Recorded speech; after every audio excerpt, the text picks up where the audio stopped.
Biology class in high school, how excited you were, wanted to come home and tell your parents about carbon nitrogen ratio and carbon cycle. Remember that? How excited you were?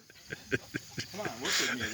We were old enough we didn't have to take biology. Oh, you didn't have biology. You were just biology back geology. then. Yeah. It's geology. It was biology, but it was the grade behind us that had to take it. So you were the lucky one. Yeah. Okay, so when the sun's out, the pore space, the stomata is open. Okay, so the stomata is open in the leaves.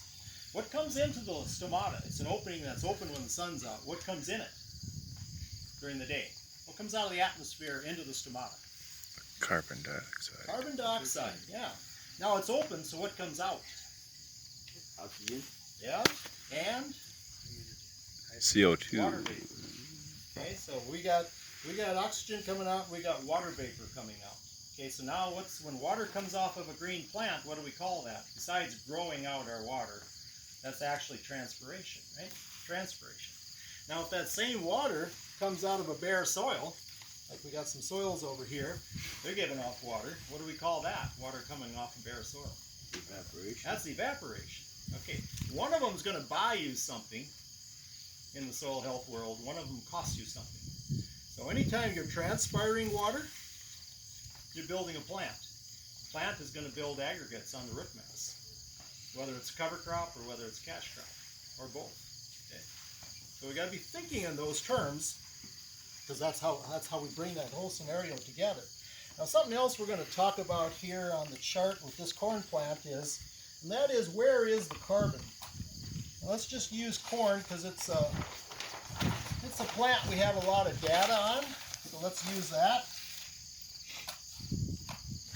Talk about that. Third of the carbon on a corn plant's in the grain. Okay, so 1/3 of the carbon it's going to produce is in this grain. Where's the grain typically going to go? Is it going to get wheels under it? Eventually.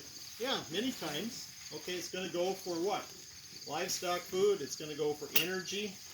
And we got an ethanol plant an hour away from Bismarck. You probably got an ethanol plant where? You're going to send some corn to an ethanol plant. Many people are. So you're going to send some for energy, and you also have some for people food. Okay, so you've probably got those three. So that third of the carbon, we're usually not going to capture that. In the cash grain system, that's going to have tires under it. It's going to go down the road. So that's that third. Okay, there's a third of the carbon in the above ground plant. So the rest of this plant, minus this ear, has got another 1/3 of the carbon in it. All right. So if you take that plant off and you bale it up, now you've removed 2/3 of the carbon, correct? Okay, we're just taking a hypothetical situation. Not that anybody would ever bale up corn stove. Not that that would ever happen. But if it did, it'd be 1/3 in the grain, 1/3 in this above ground plant.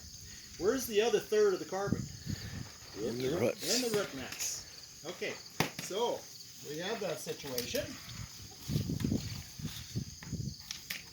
Anything, I got to say one thing, a little bit of wind makes me feel very at home. Yeah, we even have trees here. Do you feel claustrophobic yet? Yeah, a little bit. Soil surface, we are going to maintain about 15% of that third. That's mostly your armor. It's going to protect your soil from wind erosion, water erosion, high temperatures, low temperatures. Okay, but you are going to keep about 15% of that. And then you got the third that's in the root mass. This one right here. Okay, you're going to maintain roughly 30% of that one. That's in a no-till system. Okay, so now let's play this game. You combined your grain, went down the road. You came back, you baled off the residue, went down the road.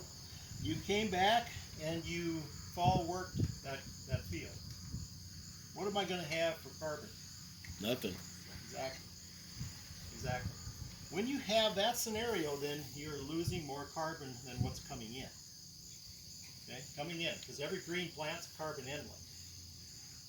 So every green plant you have can allow carbon to come into the soil. Okay. Now there's one more portion here. In the first 4 to 8 weeks, you are going to have sugar exudates.